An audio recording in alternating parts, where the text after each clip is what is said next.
I'm Simon Marshall, and I'm a senior partner at Action Coach Business Coaching. So today I'm going to share with you some tips and techniques to get the best use of time. So we've got a great mix of people who've joined today, and what I've done is I've tailored this webinar so it has something for everyone.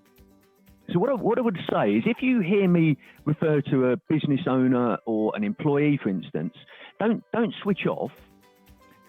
And think how this is relevant to you. Think how you can relate what I'm talking about to your situation. Okay? And if you do this, you will leave this webinar with some great ideas and tips on how you can make the most effective use of your time. As I've got a lot to get through today, I'll answer your questions at the end, but feel free to type them in the question box as we go along. If you want to just, as you think of them, type them in the question box, and I'll try and answer as many as I can at the end. Okay, so let me just move on. So this is our definition of a successful business, a commercial, profitable enterprise that can work without you. A commercial, profitable enterprise that can work without you. So what I do is I help business owners achieve this. And I use a 6 steps process. And the first series of webinars that I'm focusing on focuses on the first step of this, which is mastery. And this is about building the foundations of the business and eliminating chaos. So there's 4 parts to mastery. First of all, there's destination mastery. Okay, and if you haven't seen my webinar on destination mastery, go to my YouTube channel and you'll be able to watch a recording of that there. Okay, you've also got delivery mastery and financial mastery, which I'll be covering in due course. So look out for webinars on those. But today we're looking at time mastery. Okay, so look, I wanted to share with you my vision, and this links to the destination mastery that I did in my last webinar. Okay, so if you don't have a documented vision, purpose, mission statement, and values, as well as culture, then have a look at that webinar. So you can get it from my website, or you can go on my YouTube channel. So look, this is my definition: a vibrant and dynamic, small and medium-sized business community where business owners are proactive and inspirational. Okay, now I wanted to focus on 2 words there: proactive and inspirational. Okay, now my idea of proactive is somebody that takes control of their own destiny. Okay, somebody that doesn't sit there and let things happen to them. Somebody that takes action, no matter what the situation. There's always certain things that we can control. There was if you haven't read the story, there's a great book by Viktor Frankl, who was in a concentration camp, and about how he realized that actually no matter what the guards did to him, they couldn't actually control how he responded to things.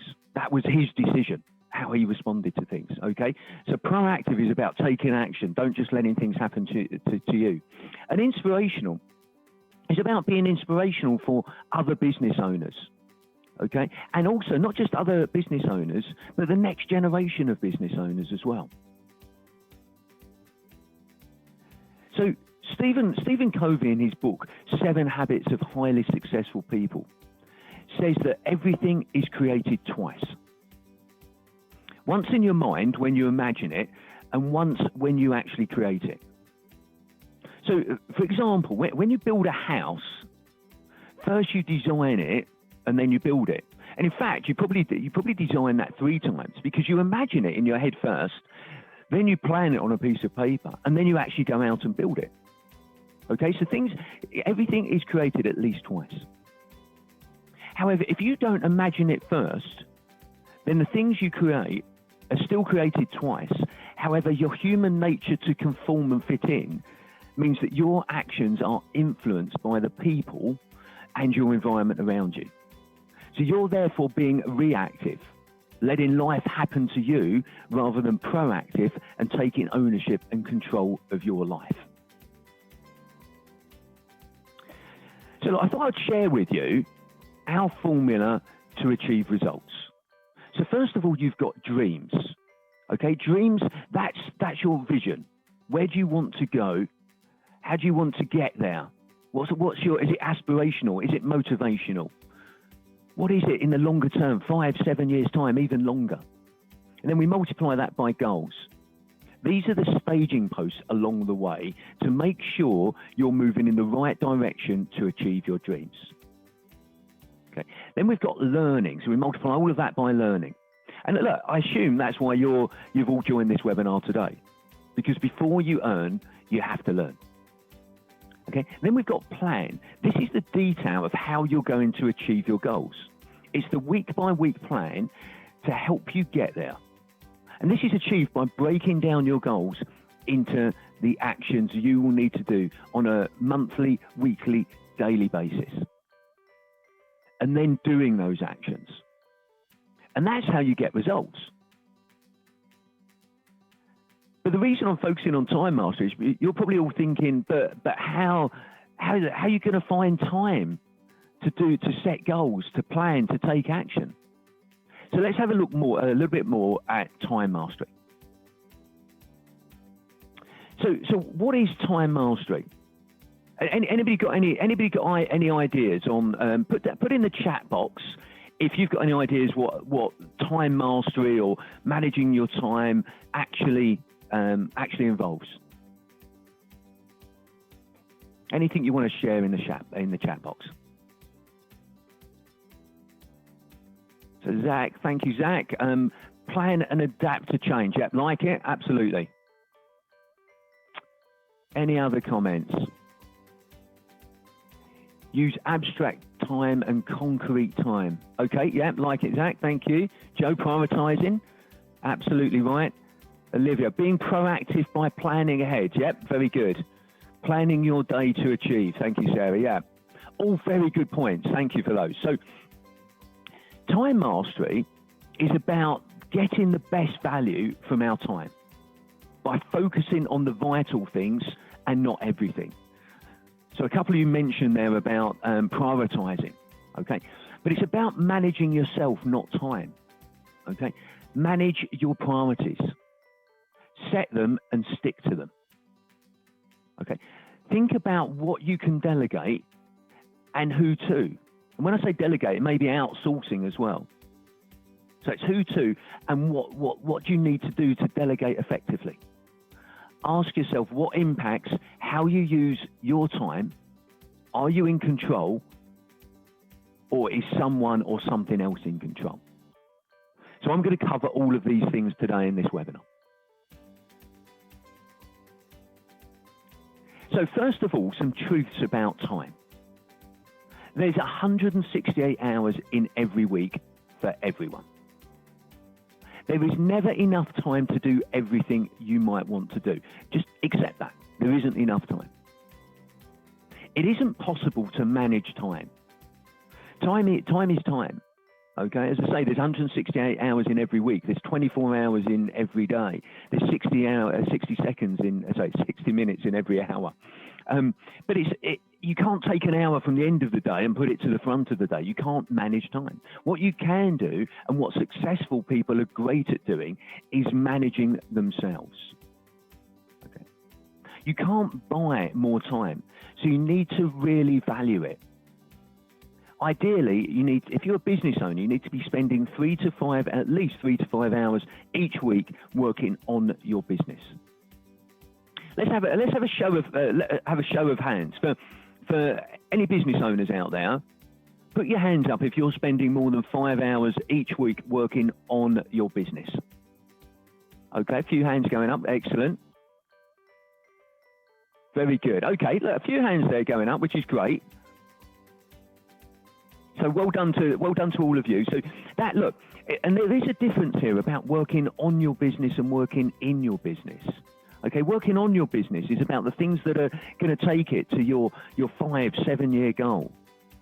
Okay, working in your business is doing the day-to-day operations, the day-to-day work. Okay, think about what needs to happen so you can spend that time working on your business. Okay, look, let's think this through. Think about the words we use with time. It's like money. we spend it, we invest it. The question is, do we invest it wisely? And how can we invest it wisely? Because in some ways, it's even more challenging than money. Once it's gone, it's gone. Whereas with a successful business, when you invest your money, you've got the opportunity to make more. And you also have the opportunity to replenish what you've used. Whereas with time, that doesn't exist. But how many of us think about time in that way? How often do we waste time? How much of our time do we spend doing things that actually are not very important to us? So what I'd like you to do is to answer a few questions for me. So hopefully you've all got a pen and paper in front of you. Now I'd like you to answer yes or no to these 5 questions. Okay, there's no grey area, it's either a yes or a no. So the first one is, have you recently reviewed your actual time use and estimated what the optimal use of time should be by category of activity?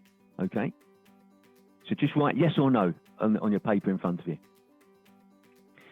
Have you reviewed the activities you do complete or have responsibility for completing and assess them for enjoyment level, ease, skill, efficiency, and value returned? Again, yes or no to that. Have you categorized your activities and set a regular pattern of time, so time use, in ratio to business requirements? Let me read that again. Have you categorized your activities and set a regular pattern of time use in ratio to business requirements? Okay, so it might be that allocating a certain amount of time to sales or marketing or emails or reviewing your business plan. Do you plan tomorrow, today, every day? If so, is this a prioritized list of actions with time accountability for completion? Yes or no? And finally, is there a defined pattern of regular times, staff allocation and responsibilities in place for the primary business daily, weekly, monthly repetitive tasks? Okay, so what I'd like you to do is put your hands up. Anybody that got 5 out of 5 for that, put your hands up. Excellent. One person has put their hand up. Okay, well done. Who got 4 out of 5? No. Okay. 3 out of 5. Excellent. Well done. 2 out of 5. Okay. Couple more hands going up. Well done. Okay. Well, look. The good thing is you're all on the right webinar, which is a great start. I'm going to be giving some tips and techniques on how to address these, and also I'm actually going to share some other things with you as well. So let's look at the time target. So the idea of here is to work towards spending more of your time in the center of this target, the not urgent but important zone. Okay, so in the outer ring, we have those tasks, events and activities that are neither urgent nor important, okay, or not important to you anyway. So we call these distractions. Anybody got any idea what those distractions might be? Type in the chat box if you've got any idea what might fall into this category.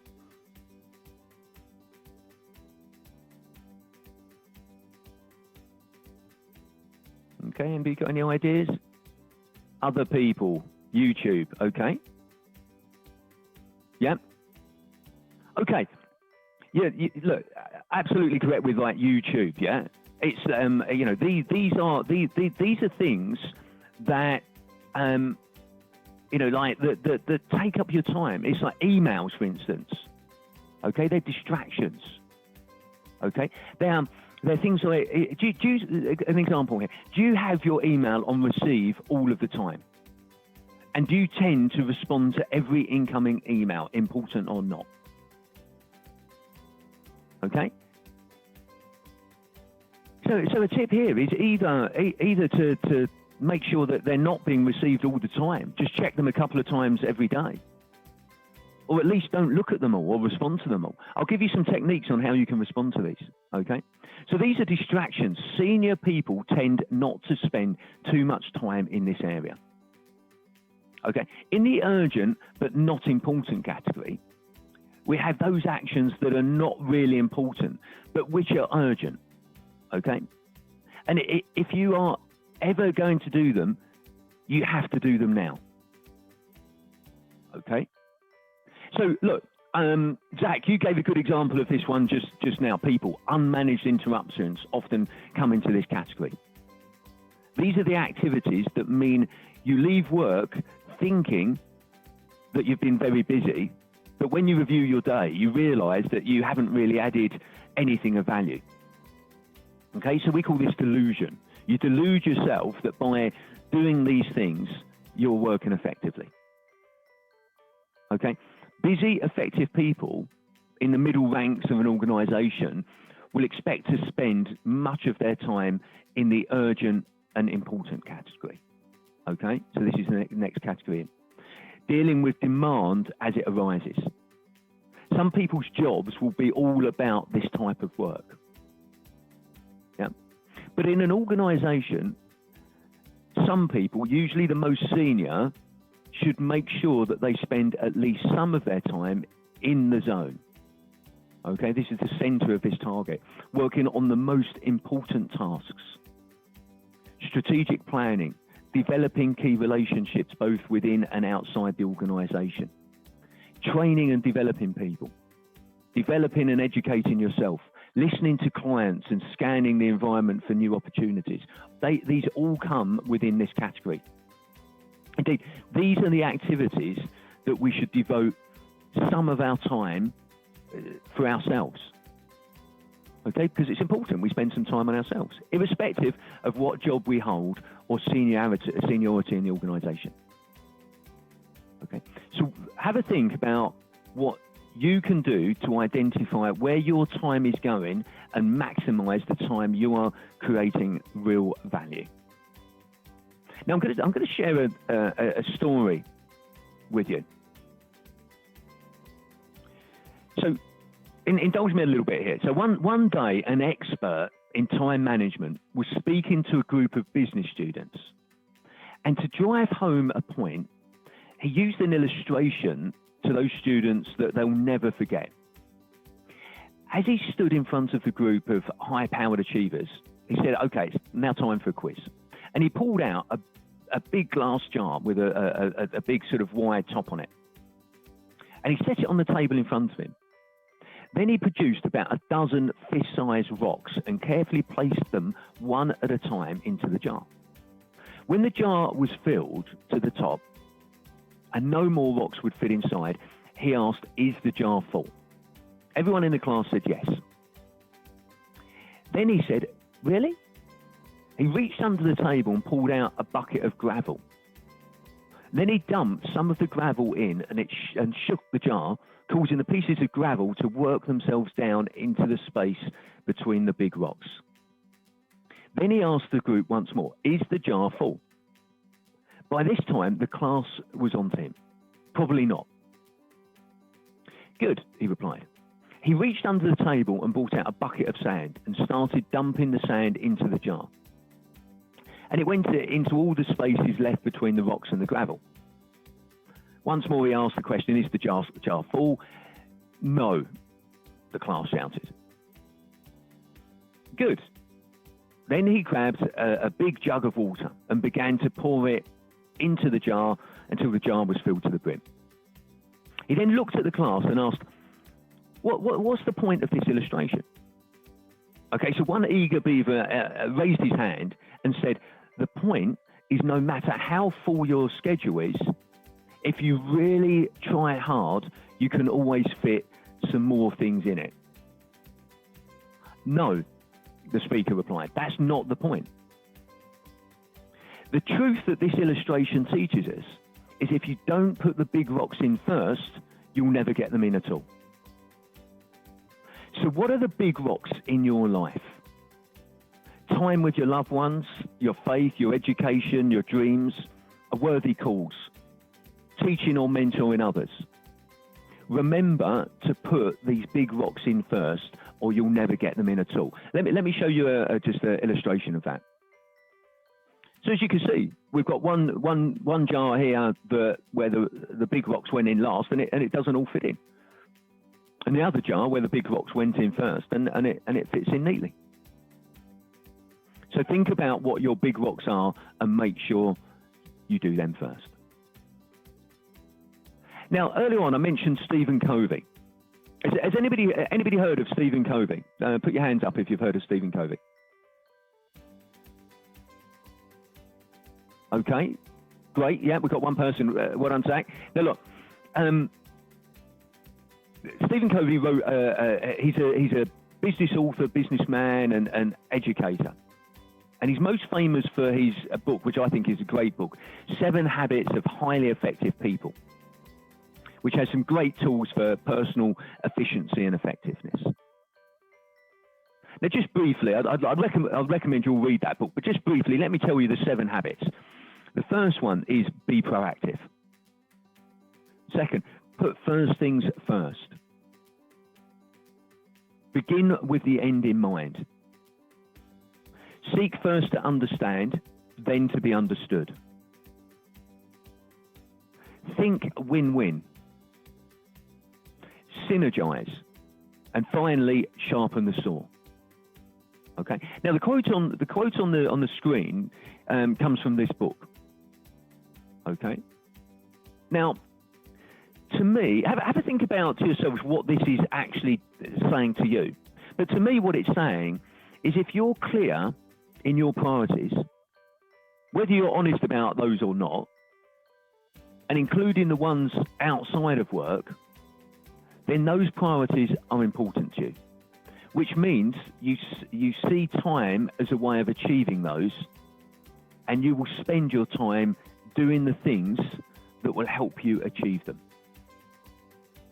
If you're not clear on your priorities, then what you do, spend your time. What do you spend your time doing? And probably the answer to that is whatever comes across your desk. Answering the phone, the email, the Facebook messages, going on social media, and dealing with other things. We're reacting. How many times do you get to the end of the day and not really know where it's gone or what you've spent your time doing? So getting our priorities straight is really important. So what I'd like you to think about going forward is what your top 5 priorities are. Do you know what your top 5 priorities are?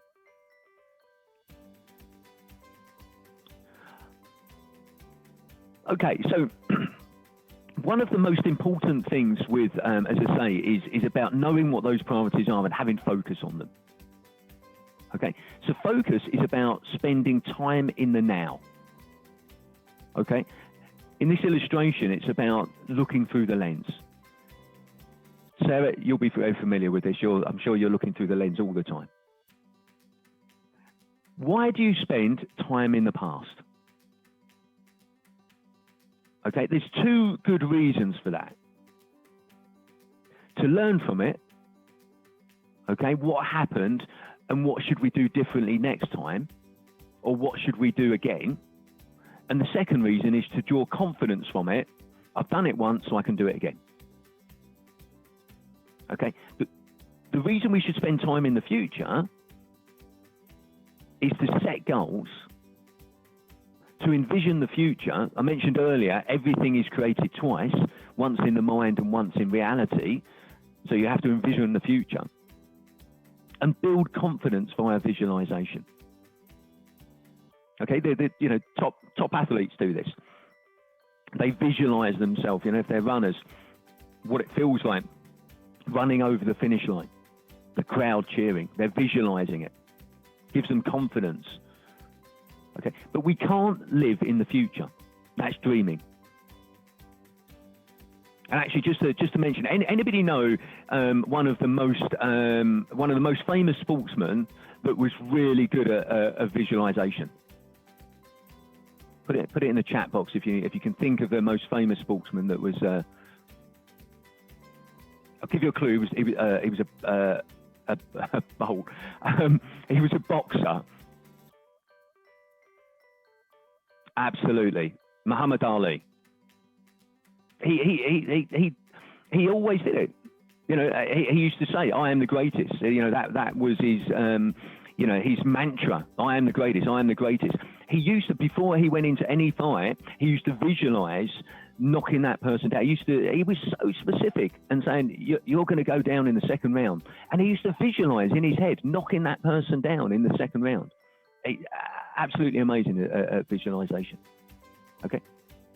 But as I say, we can't live our time in the future. It's dreaming. Okay?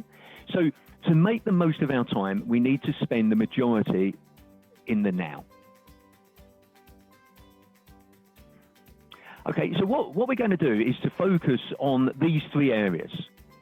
Okay, we'll also be thinking about our beliefs and values about time and who we are as people and how that influences our skills in these things. So let's have a look at firstly at self-mastery, yeah, from chaos to control. Choosing how we spend our time, okay, and how we invest our time is one of the most important things. So a business owner typically wears too many hats. As your business grows, you'll need to carefully allocate your time.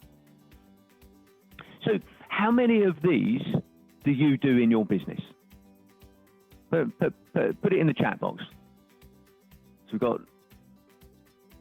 how many of these do you do currently do yourselves? 5, okay. 8, yeah. 6, all of them. 3, okay. Okay, no, thank you. So look, one of the keys here is which ones of them do you enjoy doing? Okay, this could mean better planning, outsourcing, and systemizing or delegating. Yeah. By doing a time analysis, it gives you a powerful set of information to start looking at your options. And I'll talk about this in a bit. The next step is to see which of these tasks you enjoy versus need to be doing. And let me show you a way of doing that.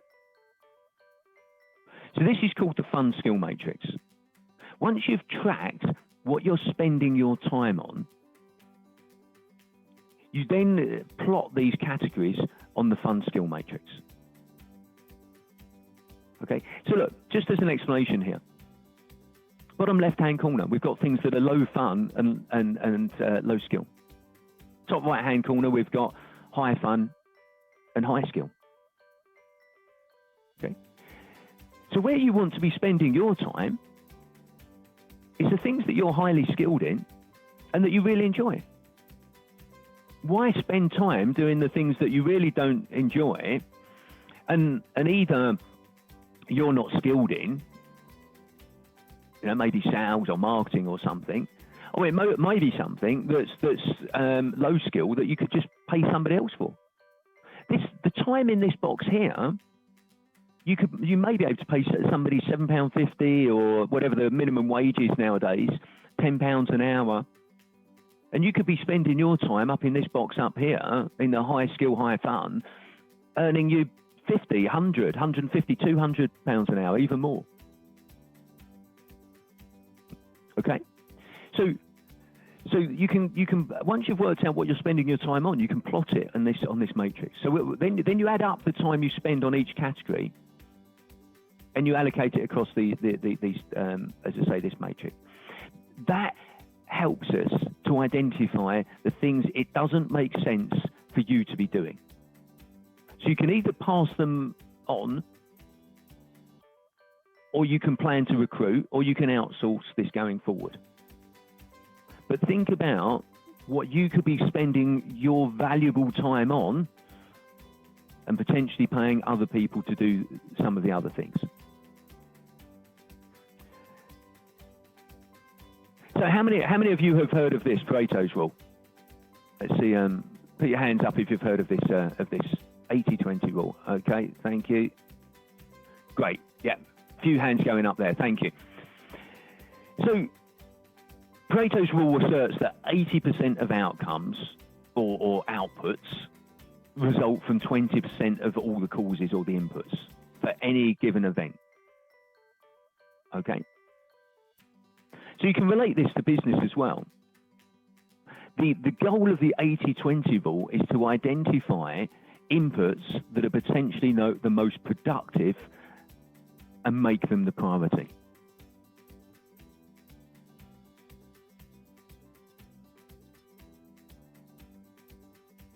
So now let's have a look at the next step, which is planning mastery, from chaos to control. So it's important to get the right balance. So of course, there's going to be things that are operational activities, serving what you have, and balancing that with new and repeat business. So things like marketing and sales. And yeah, you've got to get the balance of things right there. But be warned, there's a third category called other stuff. Okay. Now, to share with you a model, I call it the 4D model to working out what to do with these things. The first thing is to do it. Next, delegate it. Next, diarise it, or finally, dump it. So 4Ds: do it, delegate it, diarise it, dump it. So with every piece of work that you've got, either decide to do it there and then. Delegate it, outsource it, give it to somebody else. Diarise it. Okay, it's not something I need to do now, I'll do it tomorrow, I'll do it in a week's time. Well, if it doesn't need to be done at all, just dump it, get rid of it. Okay, so the 4D model. Now, another way of doing this is to ask yourself these questions. Now, these you might have similar questions for your business, but these are the broad questions that you can ask yourself to work out whether the task is one of those rock tasks that we talked about previously. Does the task you're doing generate new customers or clients? Does the task you're doing retain an existing customer effectively? Does it meet a requirement for compliance? Or does it tangibly increase profit? If the answer is not yes to any of these points, it's probably not a rock task. Okay, so ask yourself those 4 questions.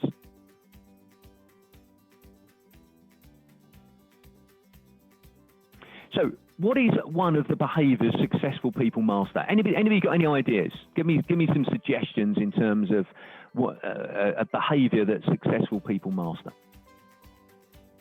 Delegation. Okay, thank you, Joe. What else have we got?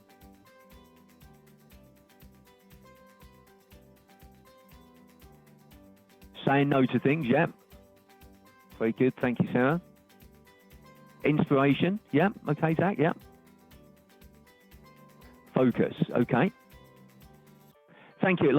Olivia, thank you. Focus. This is look, having a good work-life balance. Yeah, absolutely, Joe. That's they do manage that as well.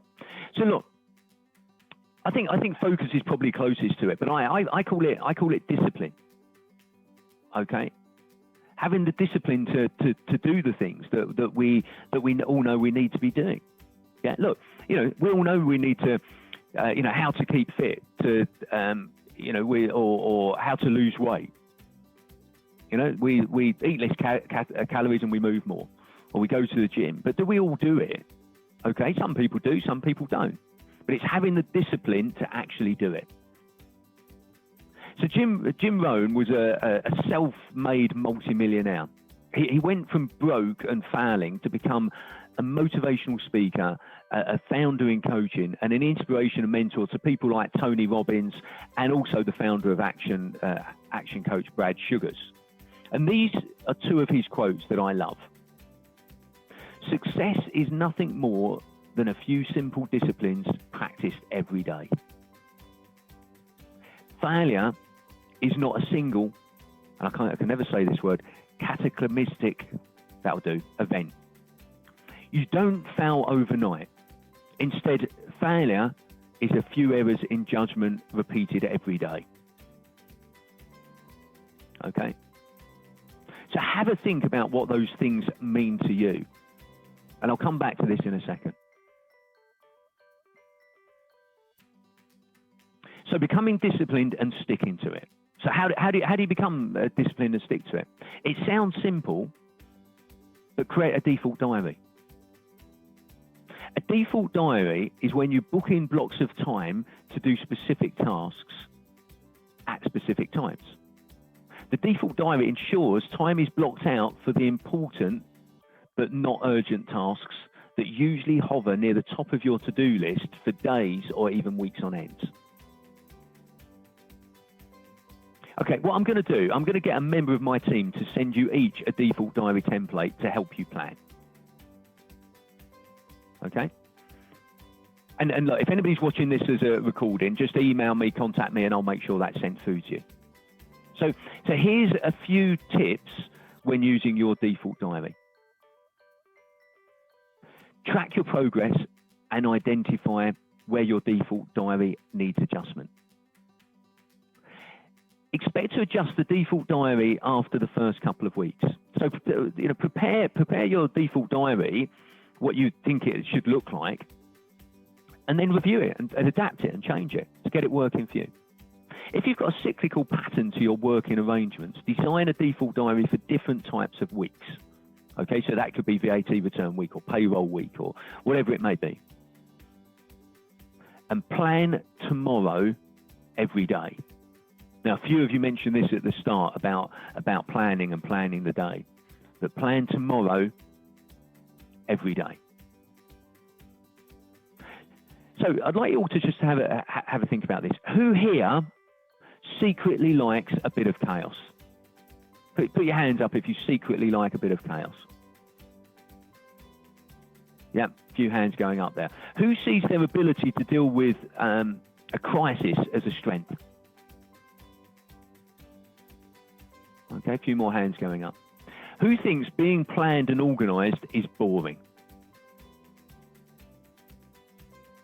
Okay, no hands gone up there. Okay, great. Who sees being the person who fixes everything as part of their identity?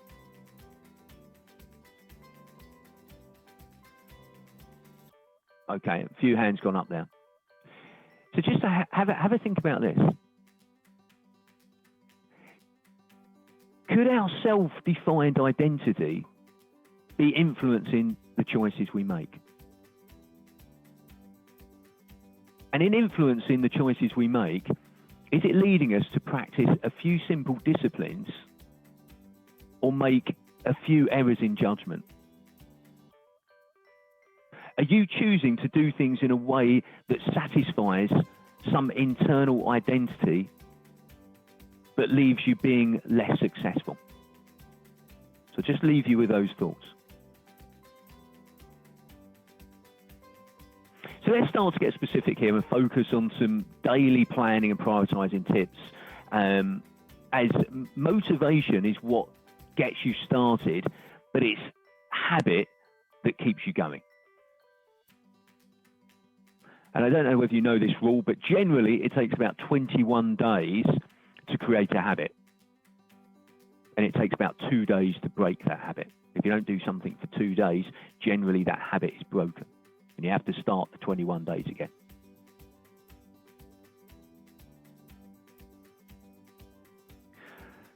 Okay, so first things first. Write a list of all the things you have to do.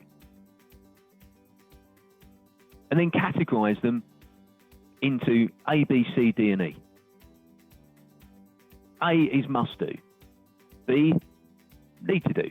C, should do. D, delegate. E, eliminate. You can also use the 4D model that I mentioned earlier. Do it, diarise it, delegate it, or dump it. Focus on the category A things first. Not only that, do the most difficult A task first. And I'll come to this in a bit. Question, let's reposition that.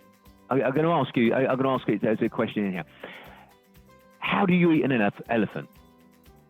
Anybody got any ideas how you eat an elephant?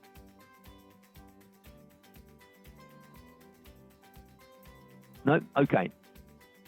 You eat an elephant one bite at a time. A chunk at a time. Well done. Thank you.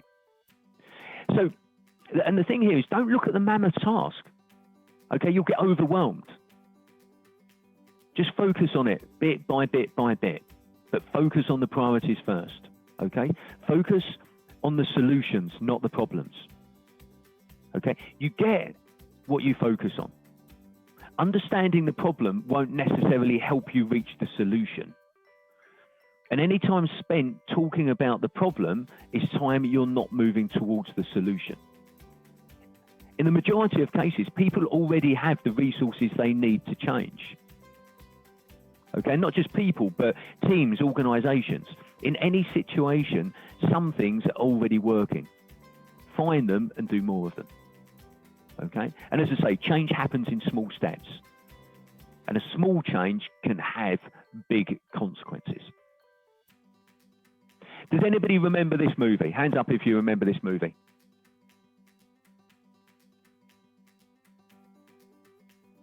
Yeah, a few hands going up. Okay.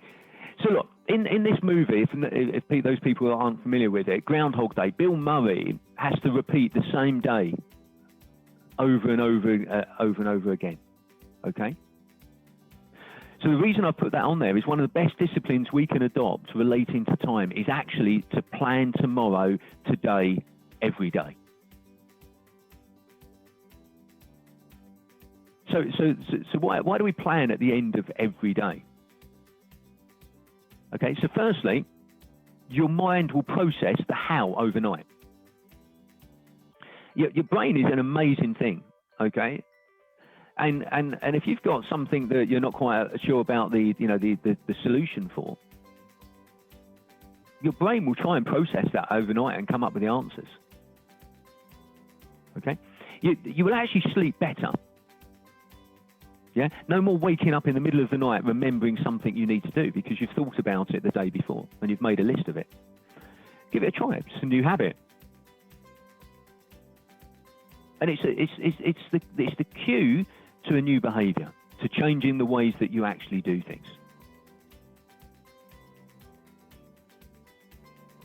So how to prioritize? Okay, so what you do at the end of the day, you're preparing what you're going to do the following day. Yeah. So another way of prioritizing your tasks, I've given you a couple already, but first of all, eat your frog for breakfast. Okay, and I'm going to explain a little bit more about that if people aren't familiar with that. Next, focus on the A tasks. It's definitely going to make me money, or it will stop me losing money. Next, the B tasks. It will probably make me money. C, it probably won't make me money, or D, it definitely won't make me money. So just another way of prioritizing the things that you do. So, eat that frog. So, the frog is the really difficult, horrible, slimy, chewy thing, which is different for each of us. You don't want to do it. In fact, you really, really, really, really don't want to do it. Okay? And we all have different frogs. So what happens when you eat the frog first thing in the morning? Everything afterwards is easy. You've got the most difficult thing out of the way. The little voice nagging at you about it goes away. Okay, because if you don't do it straight away, you've always got that little voice at the back of your head nagging you, reminding you you've got to do it. You've already been really successful. First thing you've done, really successful. You've got that most horrible thing out of the way. What a great day you're having. First thing you've done, you've been really successful. And it's probably easier than you thought it would be. We all imagine these things are going to be really, hard and horrible, and you probably find out it wasn't as bad as you thought. So plan to do it at the end of the day, so your mind will process the how overnight, and then do it first thing the next day. Okay, so let's have a look at delegation mastery. I'll give you some tips in relation to that. So firstly, think about what you want or need to delegate. The best way to do this is to review your fun skill matrix that we talked about earlier. Delegate those things that you either have low skill or you don't enjoy.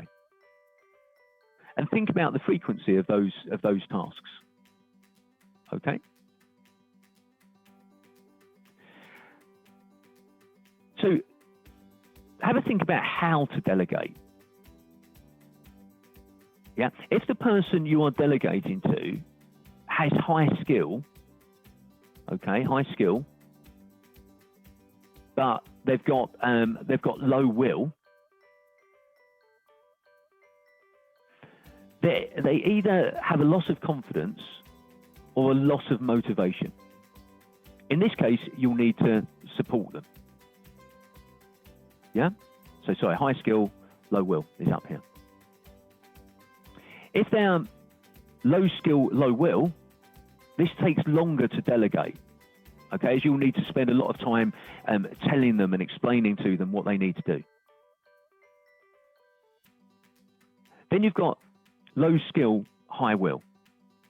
Okay, so these are the people not ready for those jobs, but they've got the capability. And in this case, coach them how to do it. And if they have both high skill and high will, then delegate it to it. They're ready for it. They're motivated to do it. They've got the skills to do it. So if you've got a team, have a think about where your team is in each of these quadrants with each of the tasks, and make sure that you've got enough people that you can delegate to.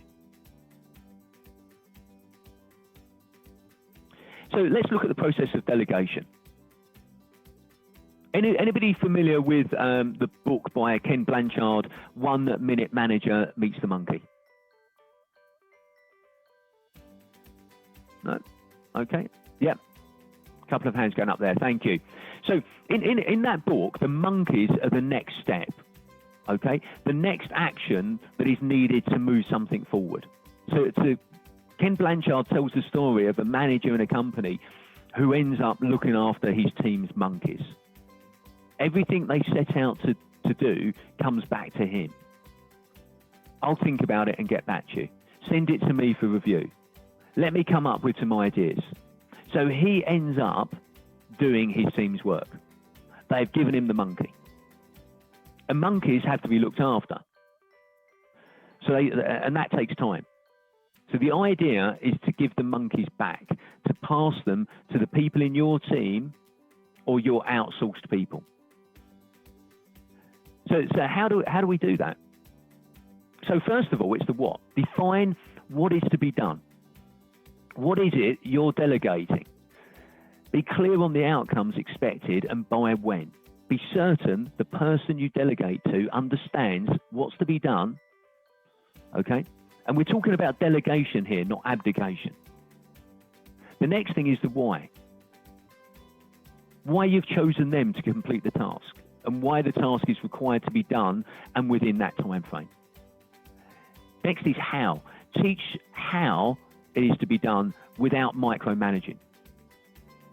Okay? Give them templates to use, the resources, the people needed, how long it should take, what is and isn't acceptable. Be sure the person understands the how-to process. Set the deadline or completion date to report progress. Okay, and finally agree.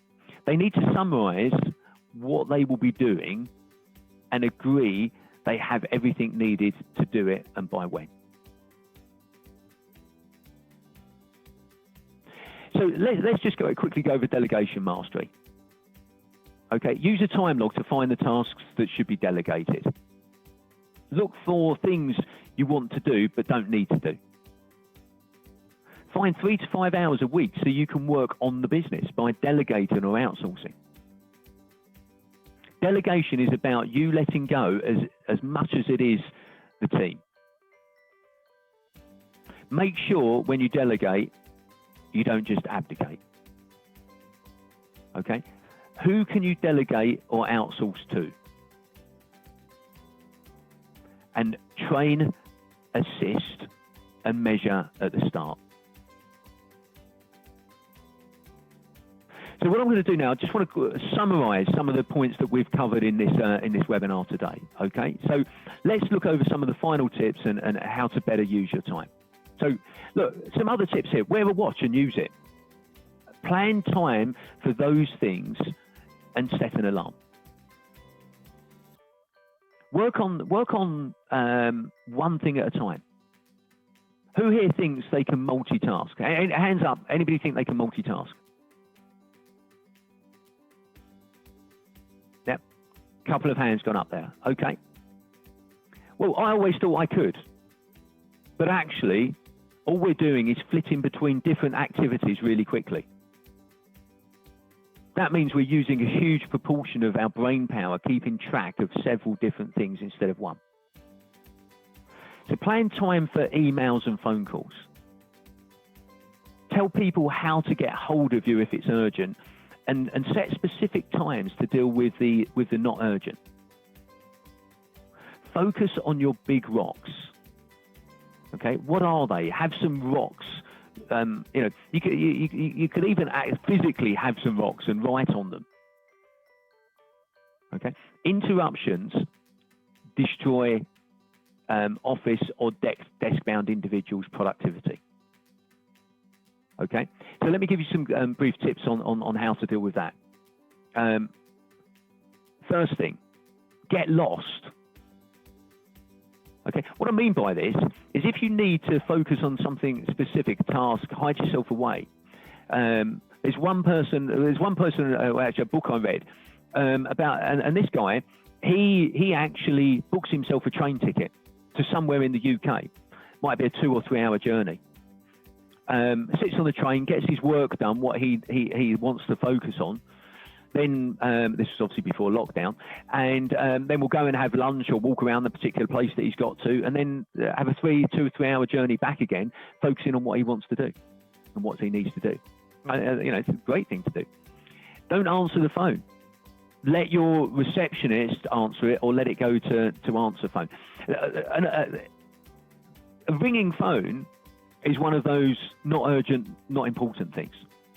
And the reason I say that is because until you answer the phone, you don't know whether it's urgent or important. Yeah, so ringing phone is just going, answer me, answer me, answer me. And you answer it, and it could be just somebody trying to sell you stuff that's not urgent or not important. So if you're focusing on one of your big rocks, don't answer the phone. Let somebody else answer it, or let it go to voicemail. You can then pick up your voicemail and decide whether it's urgent or important and whether you want to phone them back. Regulate email. Set times to view them. Set the exit time on a phone call up front. E.g., say, have 5 minutes until another call or appointment. Be busy and be obvious about it. Busy people are not interrupted so much. If it helps, use a do not disturb sign.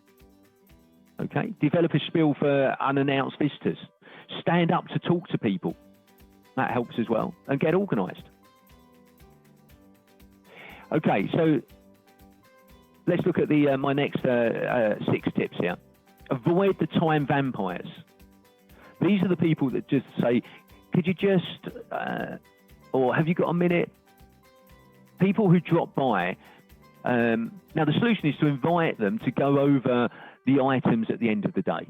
Okay, booking specific times for them. Time vampires only succeed if you allow them to.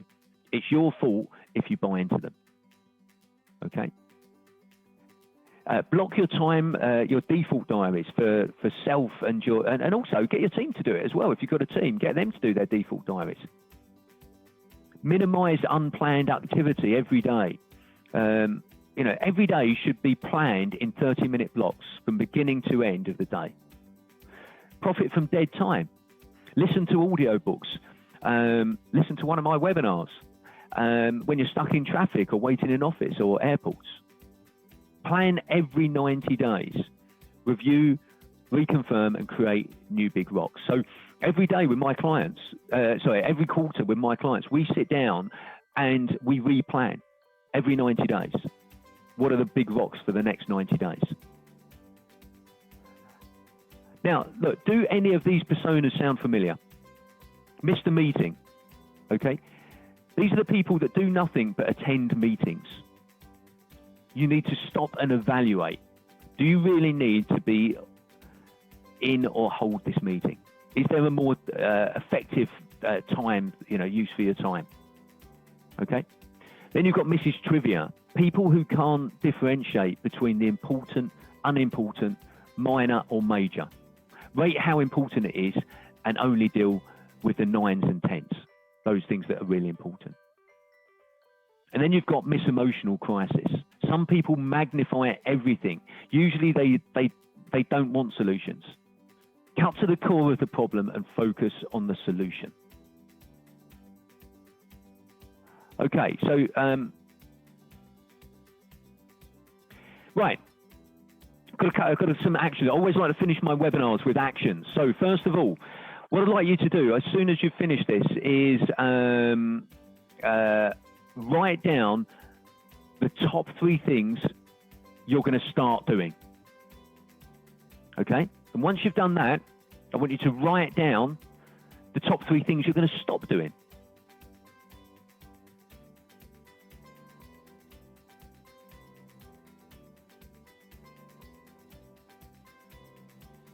Okay. Anybody got any questions they'd like? If you've got any questions, type them in the question box.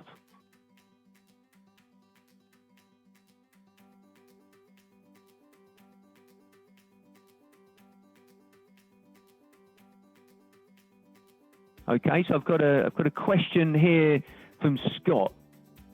Okay, which is how do you manage deadlines? Okay, look, Scott. So managing deadlines it's about the planning. Okay, so it's about a lot of people when they've got a deadline, they leave everything until the end, and then it's a mass panic to try and do everything. Okay, so the best way to deal with a deadline is to manage the process up to it. Is to plan for it. So maybe actually draw down a timeline in front of you, and where you are now, when it has to be delivered by, and break that down into quarters or fifths or something, and plan what needs to be done in that first quarter, second quarter, third quarter. So actually you're moving towards it all the time rather than leaving everything till last. That's the best advice that I can give to manage deadlines. Okay, so I've got another question here from Karen. How do you balance work and personal life? Great question, Karen. So, look, there's a couple of tips I can give you in relation to that. One is use the default diary and actually plan your personal life. Actually put blocks of time in there to spend with your family, your friends, and stick to it. Yeah. That's important time. These things are some of your rocks to have that personal time. And the second thing is be present when you're with your family or your friends. Okay, it's a waste of time being there in person but not being there in mind. So you're being with your family or your friends, but you're still thinking about work. So think about your being present with them in mind and body. Okay, so look, just a couple of things here. My next webinar, Top Financial Management Tips Every Business Owner Should Know. Look out for that. I'll be putting the dates of that up soon. You can find that on hastings.actioncoach.co.uk/events. If you'd like a complimentary coaching session, then reach out to me. You can book that on hastings.actioncoach.co.uk, book a meeting. So please feel free to book a free coaching session with me. And look, finally, if you've got any feedback about this webinar, very much appreciated. What you liked, what you didn't like, any recommendations, topics that you'd like me to cover, please contact me. Let me know. And finally, now it's time to get into action. So thanks very much for joining, anyone. If I haven't covered all your questions, please feel free to email me, and I'll come back to you answers on those. Thanks for joining, everyone. Bye for now.